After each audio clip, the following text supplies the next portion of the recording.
Okay, good morning mga kaibigan. Ayan, so ngayon meron tayong mga natirang 3 inches. Okay, so mga 3 inches po yan. At ito mga naka-schedule na to for harvest. May mga customer na po ito.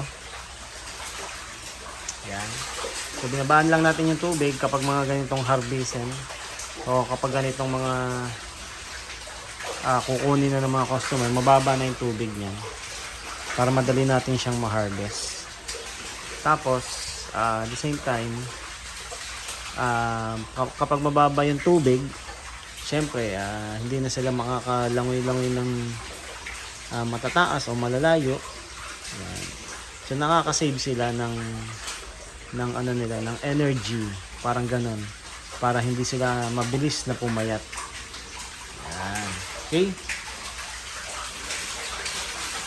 Yan, malalaki po yan.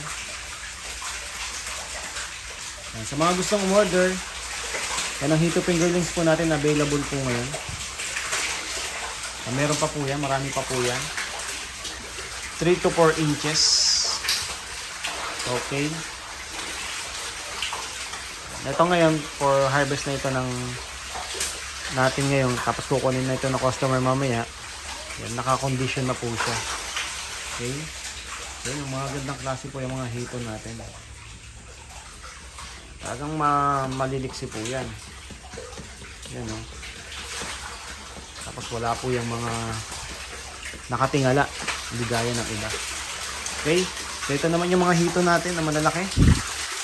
Yan, nag-reserva tayo ng mga hito dito para sa mga customer natin na gusto ng mga per kilo lang. Yan, magpupunta dito sa farm, magpupunta dito sa bahay. So may isang lalagyan tayo na para sa mga customer natin na mga per kilo lang ang kinukuha. Okay? Yan, So ang size nito ay 3 to 4 pieces per kilo. Yan, pero ang pinakamagandang size ay 2 to 3 pieces per kilo. Okay? So kapag mga 4 pieces, wala pa itong masyadong mga kakaunti pa lang ang mga laman nito sa katawan. Yung mga 2 pieces to 3 pieces per kilo. O kaya mga 3/4 ang isa, mahigit kalahati na kilo ang isang piraso. Yan. Yan ang mga magagandang size talaga. Yung talagang marami kang makakain at marami kang makukutib.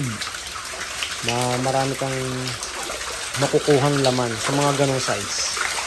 Pero ito 3 to 4 inches. Yan. Marami rin naman naghahanap nito. Okay, pero ang prepare ko talaga 2 to 3 pieces per kilo. Yan.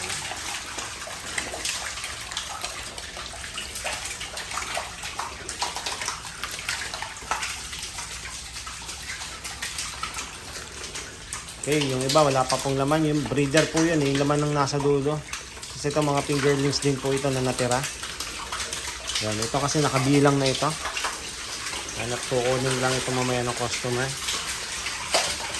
Yan, sa mga gusto pong umorder, sa mga nais pong umorder, meron po tayong available 3 to 4 inches. Yan, ngayon. Mahigit nasa 10,000 po yung available natin. Okay. So, kontakin nyo lang po ako sa number na nandito po sa title nung aking video na ito. Kontakin nyo lang po ako sa number ko dito.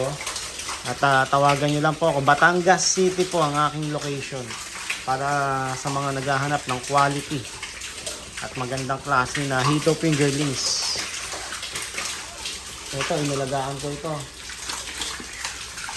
Mga hinihulog ito, mga 2 inches. Yan.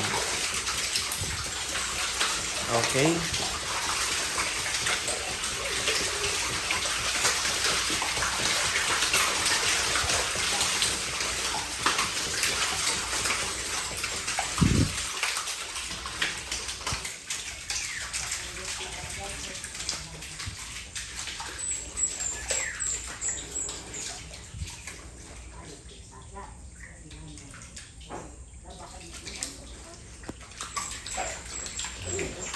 Tapos ngayon magdi-deliver tayo ng 30 kilo sa ating customer na malapit dito.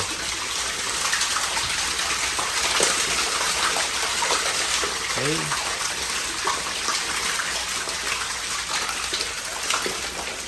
Per kilo lang, per kilo itong mga nandito. Tapos kung gusto niyo ng bulk order, mayroon din po tayo 100 kilo pataas. Yan. So message na po kayo at talagang magagandang klase po yung ating mga hito fingerlings. Talagang matitibay po ito. Ito po talagang maganda ang kondisyon nito kaya ganito kaliliksi ito. Ayan. So pag ulan na, may tubig na sa ating palaisdaan kaya talaga namang mag-order na po kayo.